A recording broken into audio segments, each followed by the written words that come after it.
She told me she was taking a social media detox. I believed her. Until I saw her on a stranger's tag photo at a music festival. I sent her a video of me deleting her contact. My name's Ray. I'm a 35-year-old HVAC tech living in Lawrence, Kansas. Regular guy. I've worked since I was 18, bought a small 2-bedroom place a few years back, nothing fancy. I don't need a lot. I'm not a flashy dude. I fix broken heaters and AC units, drink a couple beers with friends on the weekend, keep things simple. Then Sasha came into my life like a goddamn tornado. I met her at a barbecue my friend Kyle threw in his backyard. She was a friend of Kyle's girlfriend, visiting from Kansas City. She walked in like she owned the place, big smile, ripped jeans, top cut low enough to make guys trip over their feet. She laughed loud, talked fast, and was always taking pictures of everything. The grill, the cat, her drink, even her own feet in the grass. I thought she was beautiful. She thought I was mysterious, because I wasn't on my phone the whole night. She asked me if I had Instagram. I told her I didn't. She looked shocked, but also interested. You're like, off the grid, she said, sipping her drink. I should have known that line meant trouble. We started seeing each other. First it was weekends. Then weeknights too. Next thing I know, she's keeping a toothbrush at my place, and I'm clearing out a drawer for her leggings and makeup wipes. She made my house feel alive in a way I hadn't felt in years.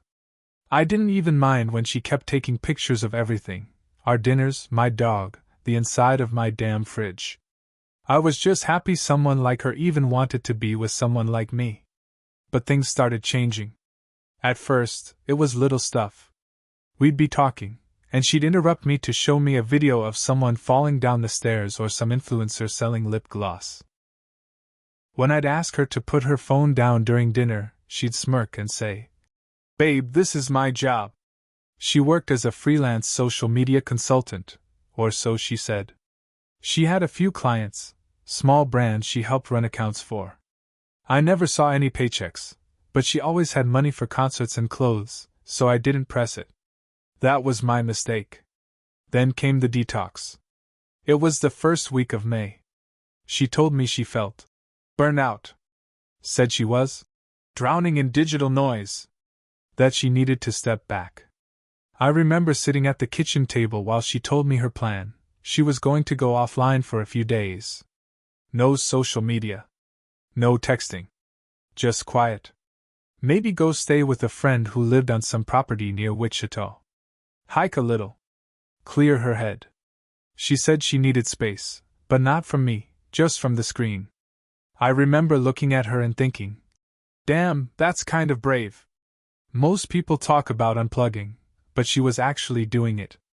Okay, I said. If that's what you need, go for it. She kissed me, told me she loved me, and left on Thursday morning. Took a little overnight bag and said she'd be back Sunday night. Friday passed. No texts. No calls. I figured she was being serious about the detox. Saturday, same thing. I missed her, sure, but I respected it. I even bragged to my coworker Marty about how mature our relationship was. Then came Sunday night. I was sitting on the couch, scrolling through Facebook, something I rarely did.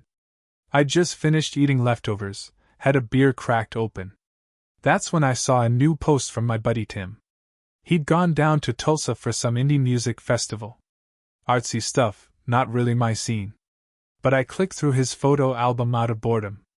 And that's when my stomach dropped. There, in the background of the fourth photo, clear as day, was Sasha. My girlfriend. Hair up in a ponytail, sparkly top, drink in hand, laughing her ass off. Her arm was slung around some tall guy with a man bun and a tattoo sleeve. She looked real close to him. I stared at that photo for a long time.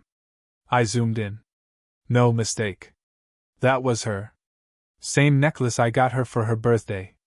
Same smirk I saw every morning. She wasn't on a detox. She wasn't hiking near Wichita. She was partying in Tulsa. With some dude. And she had the balls to lie to my face about it. My first reaction wasn't yelling, wasn't calling her, wasn't even crying. It was just quiet. I felt something inside me freeze over. I walked to the kitchen, poured the rest of my beer down the drain, and sat back down. Then I recorded a video. Just me, in my living room. I didn't say a word. I pulled up my phone, went into my contacts, scrolled to her name, Sasha, and held the screen up as I pressed delete contact. Then I looked straight into the camera and hit send on Instagram. She saw it 3 minutes later. Seen. No response. Nothing. I didn't need one. But that's not where it ends. That's just where I got smart. After I sent that video, I expected her to come crawling back. Crying. Making up some story about how the guy was just a friend, or how she needed to feel alive. But nope. Radio silence. I waited a day. Nothing. 2 days. Still nothing. By day 3, I wasn't hurt anymore. I was pissed. Not just because she lied. Not just because she cheated. But because she thought I was too dumb to catch on. She thought she could disappear for a weekend, get drunk with some guy, and come back to me like nothing happened. She didn't know who she was dealing with. I started digging. First, I looked through Tim's Facebook album again. Every tagged photo. Sasha showed up in 3 more, always close to the same guy. In one, he had his arm around her waist. In another, she was sitting on his lap. No way to talk around that. I clicked on his profile. His name was Carter. Carter Hale. Lived in Overland Park.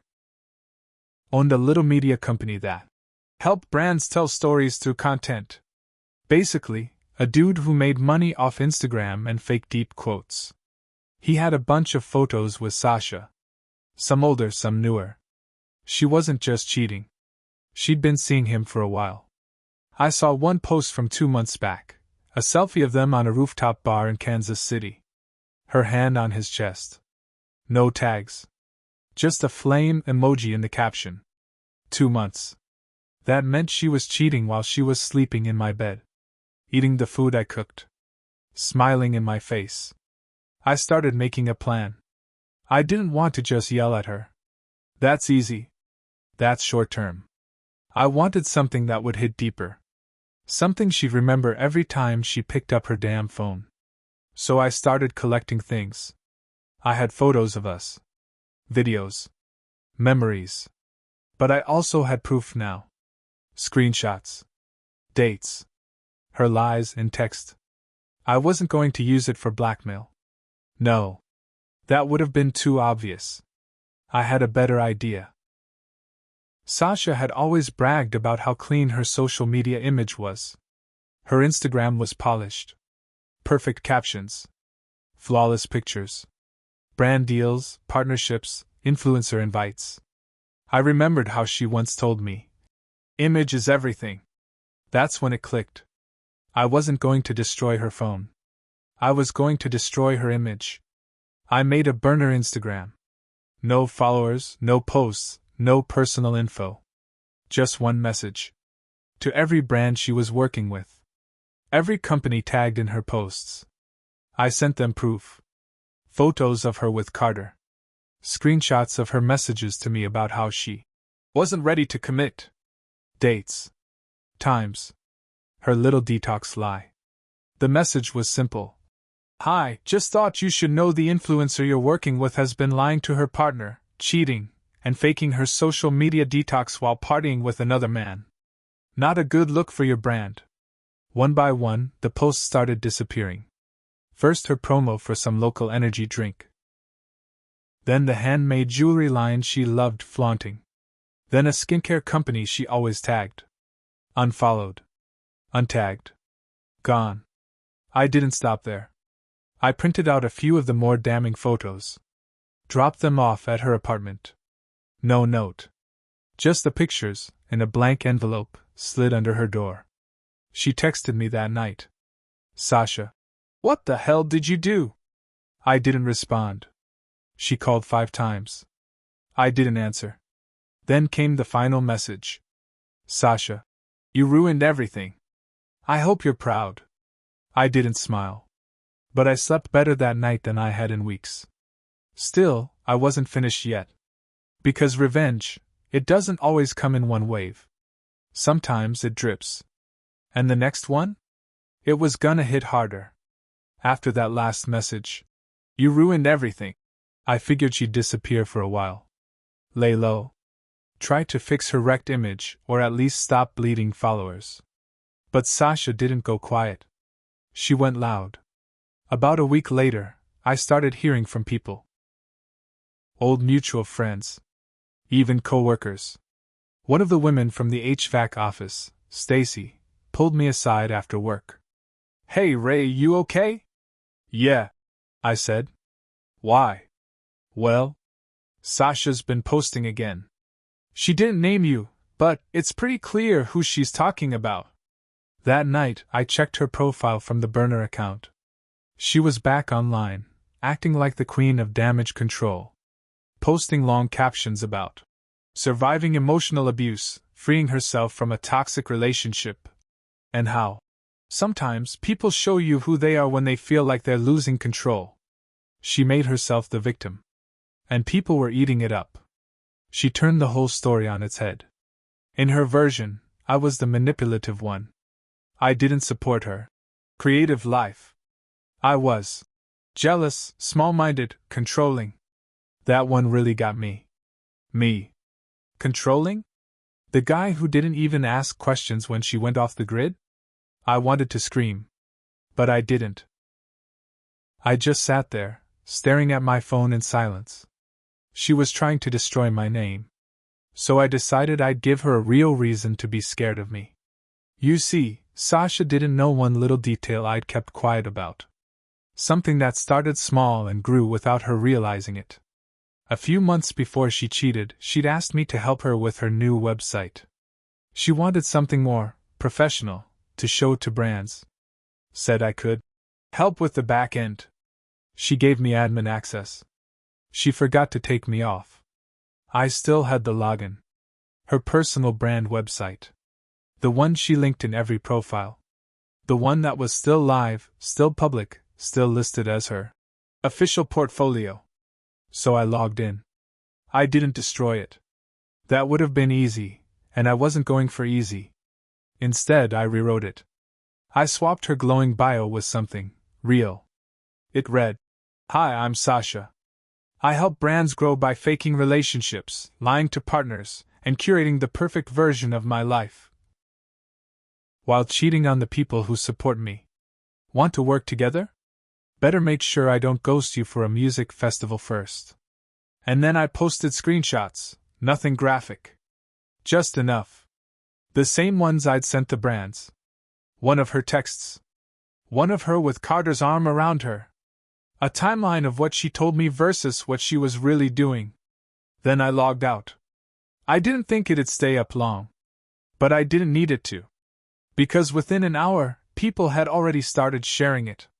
She tried to get it taken down fast. But the screenshots were out there. People had questions. Brands that had quietly dropped her started making statements. Followers turned into critics. Some defended her. Most didn't. But then something happened I didn't expect. Carter messaged me. Yup. That Carter. He found my burner somehow. Maybe Sasha gave it to him. Maybe he recognized the style. Who knows? He sent one message. "Carter, you had your fun. Now stop. You're hurting her. Hurting her." I laughed. Then I replied, "Me. You don't even know what she told me. But sure. Protect your brand, man bun." He didn't reply again. But I knew I'd hit a nerve. Because a few days later, Sasha took everything down. Every account. Every post. Her website vanished. And Carter? His profile went private. I thought that'd be the end. But it wasn't. Because then I got a knock on my door. And when I opened it, it wasn't Sasha. It was her sister. It was a Tuesday night. I'd just gotten back from work, tired as hell, heat index over 90, sweat still on my back. I wasn't expecting anyone, so when I heard the knock, I figured it was a package. Maybe Amazon dropped something for the neighbor again. But when I opened the door, it wasn't a delivery. It was Sasha's sister, Jenna. We'd only met a few times. She was younger, maybe 27. College grad, sharp-tongued straight shooter. She never liked me much, but she always kept it polite when Sasha was around. Seeing her on my doorstep threw me. She stood there with her arms crossed, no makeup, dark bags under her eyes like she hadn't slept in days. I said, "You lost or something?" She didn't laugh. Instead, she said, "We need to talk. About Sasha." I didn't want to let her in. But something about her face stopped me. She looked wrecked. Like someone had told her the world was ending. I stepped aside. "You got 5 minutes." She walked in like she didn't care if I wanted her there or not. We sat down at the kitchen table. She didn't touch the glass of water I set down. Just stared at it while she talked. "Sasha's not doing good." I stayed quiet. "She had some kind of breakdown. She's at Mom's place in Topeka. Been in bed for 3 days. Barely eating." "Not my problem," I said flatly. Jenna didn't argue that. She didn't tell me to care. She just said something that made my stomach drop. She said she's going to disappear? Like, permanently. I looked at her. "You mean?" "She's not saying the word," Jenna said. "But we're all thinking it." I leaned back in my chair. I didn't know what to say. Part of me still hated Sasha. Hell, most of me did. But suicide? That wasn't what I wanted. I wanted her to feel the weight of what she did, not disappear from it. Jenna kept talking. "She made a mess, yeah? But you lit the whole damn thing on fire. You think you're the only one who got hurt?" Carter dumped her. She lost all her clients. She's a pariah now. And sure, maybe she deserved to lose some of it. But all of it? I didn't answer.